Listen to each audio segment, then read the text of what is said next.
शरीर में कोई कपड़ा नहीं था, पैर दोनों राइट एंगल में मिला गया, एक पाँव बेड के इस तरफ, एक पाँव बेड के इस तरफ मिला गया। जब किसी लड़की का रेप होता है तो उसके साथ पूरे देश की लड़कियों का हनन होता है, उनकी आजादी का, उनके सपनों का।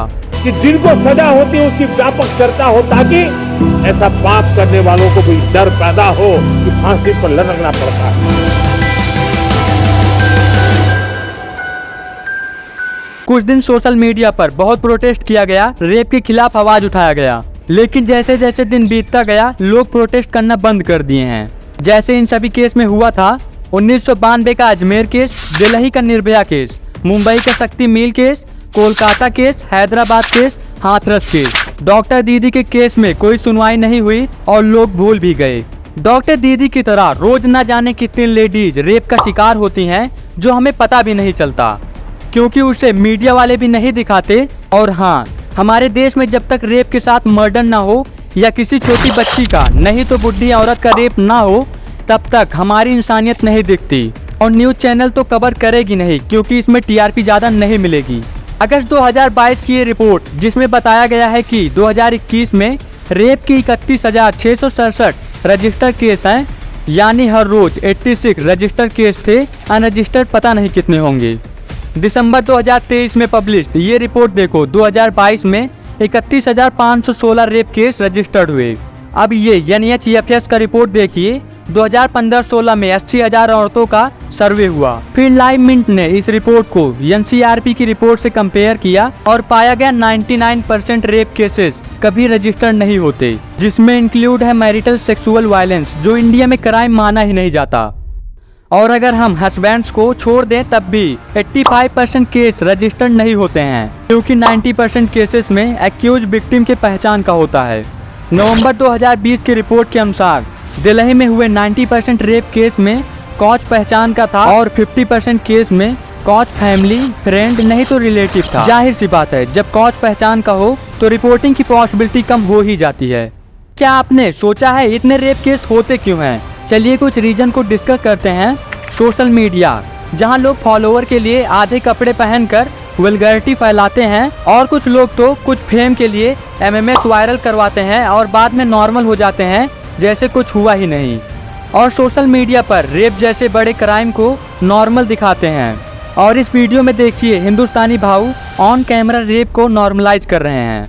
एक थी कबूतर का वीडियो देखा कि नहीं? एजुकेशन, एक रिसर्च में पता चला है ज्यादातर rapist primary school drop out होते हैं, क्योंकि उनको जेंडर इक्वालिटी के बारे में नहीं पता होता और न सेक्स एजुकेशन की नॉलेज होती है, जिससे लोग ऐसे बड़े क्राइम करते हैं। विक्टिम ब्लेम, सोसाइटी विक्टिम को ही गलत बताते हैं, जैसे छोटे कपड़े पहनी थी, इशारे कर रही थी, बाहर अकेले घूम रही थी, जिससे रेपिस्ट को लगता है इसमें सारी गलती विक्टिम की है, उन्होंने कोई गलती नहीं किया। और जब विक्टिम को ही गलत बोला जाता है तो कानून व्यवस्था एक्यूज के खिलाफ सख्त कदम उठाने में विफल हो जाती है, जिससे रेपिस्ट को लगता है कि उनके अपराध सीरियस नहीं लिए जाते, जिससे लोगों में रेप करने की ताकत मिलती है। पॉलिटिकल सपोर्ट, एक्यूज को पॉलिटिकल सपोर्ट मिलता है तब जांच में ज्यादा ध्यान नहीं देते हैं और सबूत को मिटाने की कोशिश करते हैं, जैसे कोलकाता केस में भी हुआ।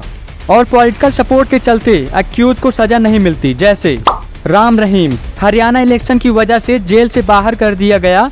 20 साल की सजा में उन्होंने 235 दिन जेल से बाहर बिताए हैं। क्या आपने कभी सोचा है लोग ऐसे खतरनाक घटना को अंजाम कैसे दे देते हैं?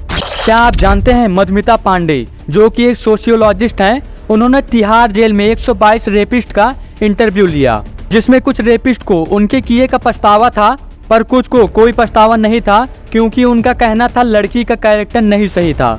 और तो और कुछ ने तो कहा लड़की की तरफ से उन्हें गलत केस में फंसाने की धमकी से उन्हें ये करने पर मजबूर होना पड़ा, जैसे बदायूं में ये घटना हुआ। और कुछ रेपिस्ट ने महिला को नीचा दिखाने के लिए उनका रेप किया, क्योंकि उनका मानना था महिलाओं से ज्यादा पुरुष मजबूत होते हैं। अब हम भारत में विकसित रेप सोसाइटी क्यों बनी, इस पर बात करेंगे। ये कहना कि कॉमेडी को कॉमेडी की तरह देखो, फिल्म को बस फिल्म की तरह देखो, पॉर्न वीडियो को सिर्फ एंजॉय करने के लिए देखो, लेकिन साइकोलॉजिकल रिसर्च में पता चला है हम जैसा कंटेंट देखते हैं हमारा माइंड वैसे डेवलप होता है। पॉर्न, जिस समय सारे देश में चारों तरफ महिलाओं की सुरक्षा की बात हो रही है, लोग कह रहे हैं महिलाओं को अपराधों और अपराधियों से आज़ादी कब मिलेगी। उसी समय हमारे देश के लोग इंटरनेट पर महिला सुरक्षा से ज़्यादा पॉर्न वीडियो सर्च कर रहे हैं। 10 अगस्त से 20 अगस्त के बीच भारत में गूगल पर पॉर्न वीडियो को सर्च करने का एवरेज इंटरेस्ट 90.8% रहा है, जबकि जॉब सर्च करने का एवरेज इंटरेस्ट 17.4% रहा है। सबसे ज़्यादा दुख की बात है कि इसी देश में लोग इंटरनेट पर कोलकाता की घटना का रेप वीडियो ढूंढ रहे हैं और बहुत सारे लोग डॉक्टर दीदी का नाम लिखकर रेप का पॉर्न वीडियो ढूंढ रहे हैं। भारत में जॉब से ज़्यादा पॉर्न वीडियो सर्च होता है। और आपको बता दें, रेप मामलों के पीछे पॉर्न भी है, क्योंकि जिस 33 वर्ष के युवा ने कोलकाता की घटना को अंजाम दिया, वो भी हिंसक पॉर्न वीडियो देखने के बाद रेप किया। और 2012 में चलती बस में निर्भया रेप कांड के पहले उसके एक्यूज ने भी पॉर्न वीडियो देखा था। पॉर्न में रेप, सेक्स, इन सबको नॉर्मल दिखाया जाता है और लोग पॉर्न को रियल लाइफ में भी फॉलो करने लगते हैं, जिससे ये घटना को अंजाम दे देते हैं। हॉलीवुड फिल्म जहां रेप जैसे वर्ड को बहुत नॉर्मलाइज किया जाता है, और तो और यूट्यूब पर फिल्म के रेप पार्ट को अलग कट करके भी अपलोड किया जाता है, जैसे माधुरी दीक्षित रेप सीन, मंत्री के बेटे ने किया बदसलूकी, और बहुत वीडियोज जो यूथ में रेप को नॉर्मलाइज करता है और ऐसे बड़े अपराध को छोटा दिखाता है। अगर हम सच में महिला सुरक्षा चाहते हैं तो हमें गवर्नमेंट से इन सभी गंदी सीन, फिल्म, सॉन्ग, पॉर्न पर कोई सख्त कानून लाने के लिए रिक्वेस्ट करना होगा और खुद से भी प्रॉमिस करनी होगी कि ऐसे गंदी चीज नहीं देखेंगे।